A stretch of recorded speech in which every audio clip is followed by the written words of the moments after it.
बेटा रुको रुको, बैठो बैठो, करो अपना काम करो, मैं आ रहा हूँ। हेलो, अस्सलाम वालेकुम वरहमतुल्लाहि वबरकातुहू। वालेकुम सलाम व रहमतुल्लाहि व बरकातुहू। अरे मुर्शिद भाई, तीनों बाप बेटे इतने परेशान क्यों हुई और इतनी सख्त गर्मी में कैसे आना हुआ? आइए आइए, बैठिए, तशरीफ फरमाइए, बैठिए बैठिए।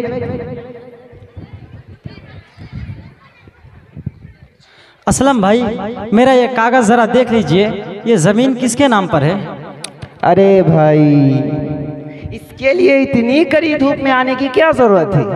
अपनी हालत तो देखिए जरा, तीनों पसीने से शराबोर हो गए हैं। अरे हैंडफिन लेकर आओ। क्या करे चचा, पढ़े लिखे होते तो इतनी तकलीफ ना होती। असलम भाई, बात यह है कि 1 घंटा पहले किसी ने मुझे फ़ोन किया और कहा कि चौक वाली ज़मीन जो खाली पड़ी थी वो बिक चुकी है। खरीदने वाले अमित मारवाड़ी जी कल रजिस्ट्रेशन करने वाले हैं, हालांकि वो ज़मीन मेरी है। अरे पिताश्री, आइए आइए, बैठिए बैठिए पिताश्री, बैठिए बैठिए। हाँ पिताश्री, ले लीजिए। बेटा मुर्शिद, ये कैसी बात कर रहे हो? ज़मीन तुम्हारी और वह बिक गई और तुम्हें खबर तक नहीं, बड़ी ताज्जुब की बात है। चचा जान, लगता है मेरे छोटे भाई जुनैद ने धोखा देकर वो ज़मीन अपने नाम पर कर लिया है। कुछ समझा नहीं, ज़मीन तुम्हारी वो अपने नाम पर कैसे कर लेगा? चचा जान, बात दरअसल ये है कि वो ज़मीन गैस पांडे जी की थी। जब उन्होंने बेचने की बात की तो उस वक्त मैं सऊदी अरब कमाने के लिए गया था। मेरा जवान बेटा मुस्लिम घर पर था, वो पढ़ना लिखना जानता था नहीं, इसीलिए पढ़ा लिखाई का सारा मामला मैं अपने छोटे भाई जुनैद को दे दिया था और उनसे कहा भी था कि वो ज़मीन मुस्लिम के माँ के नाम पर करानी है। तो क्या वह मुस्लिम की माँ को रजिस्ट्री ऑफिस ले जाकर साइन नहीं कराया था? वो बेचारी अनपढ़ है, साइन कैसे करेगी? अरे कम से कम अंगूठे से छाप तो दी होगी। अरे मुस्लिम के माँ ने तो कही थी कि मैं ऑफिस गई थी और मैंने अंगूठे का छापा देकर वो ज़मीन अपने नाम पर भी कराई थी। हेलो, अस्सलाम वालेकुम। वालेकुम सलाम व रहमतुल्लाह। हेलो, कौन? अबूजान, मैं मुस्लिम दिल्ली से बोल रहा हूँ। अच्छा हुआ बेटा तुमने इस वक्त कॉल किया। अबूजान, सुना है कि चौक वाली खाली प्लॉट बिक गई, आपको पता भी नहीं? हाँ बेटा, ऐसा ही है। हाँ, ये कैसे हुआ? अच्छा बेटा, सबसे पहले तुम ये बताओ कि जब वो रजिस्ट्री हुई तो उस वक्त तुम्हारी अम्मी ने दस्तखत की थी या नहीं? हाँ अबूजान, मैं अम्मी के साथ था। मैंने देखा कि जुनैद चाचा ने अम्मी से अंगूठा छाप दिलवाया। अरे भाई, सबसे पहले कागज लाओ, देख ही लेता हूँ ज़मीन किसके नाम पर है। जी पिताश्री, वो अभी पता चल जाएगा, रुकिए 1 मिनट।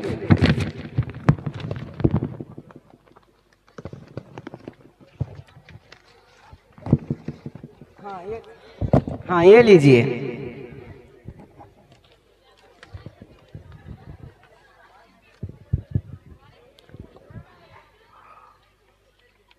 अरे ये क्या?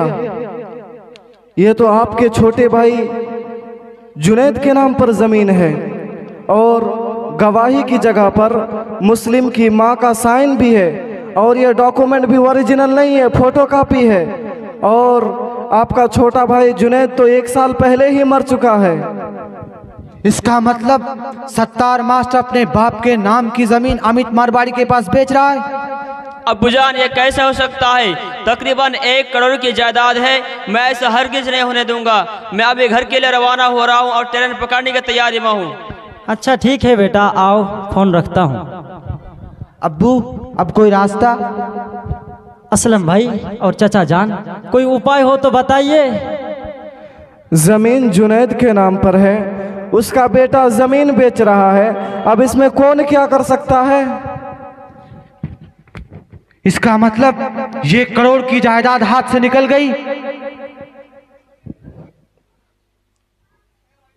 ट्रोट।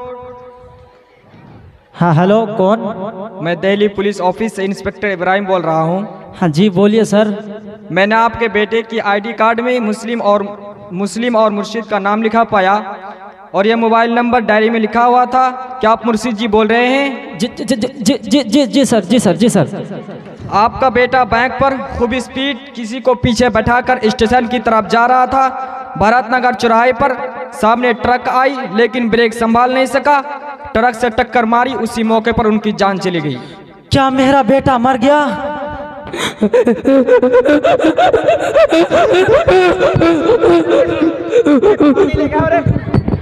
पानी लेके आओ, पानी लेके आओ, जल्दी से पानी लेके आओ।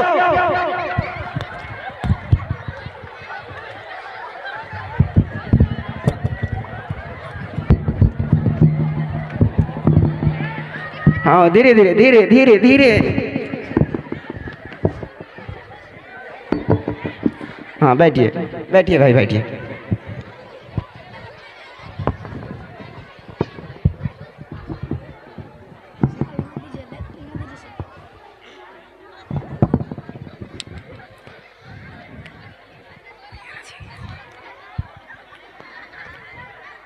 शांत हो जाइए मुर्शिद भाई, शांत हो जाइए। बहुत हुआ, बस अपने आप को संभालिए, शांत हो जाइए। वो मेरा बड़ा बेटा था, मुझे 1,000 1,00,000 मंथली कमा के हर महीना देता था। वो मेरा बेटा मर गया, मुझे कौन कमा के देगा? बस बहुत हुआ, बहुत हुआ, शांत हो जाइए। जो होना था वो हो गया। अब इस पर कोई गम करके अपने आप को हलाक मत कीजिए और उनको लाने की फिक्र कीजिए। और बुरा ना माने तो मैं आपको एक बात बताऊं। जी असलम भाईजान, बताइए। हाँ तो मुर्शिद भाई, आपको याद होगा कि आज से 15 साल पहले आपका भाई जुनैद की शादी के 2-3 दिन के बाद मेरा बेटा ये अब्दुल शकूर और इसी के साथ आपका बेटा मुस्लिम को पढ़ाई की बात करने के लिए आपके दरवाजे पे गया था। जी मुझे अच्छे से याद है।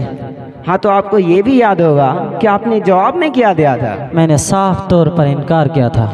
नहीं मुर्शिद भाई, झूठ मत बोलिए। आपने इनकार ही नहीं किया था, बल्कि इनकार करने के साथ साथ ये कहा था कि कौन पढ़ लिख कर कौन सा बड़ा आदमी बन जाता है। जी मैंने ऐसा ही कहा था। हाँ तो आप देख लिया ना, आपने जान लिया ना आपने कि अनपढ़ रहने का अंजाम क्या हुआ।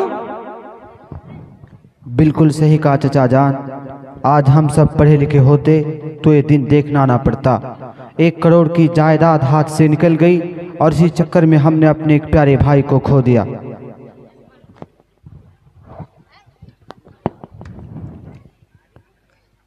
एक और बात नोटिस किया कि अगर मुस्लिम की माँ पढ़ी लिखी होती तो इस तरह खुद और दूसरों को भी बर्बाद न करती।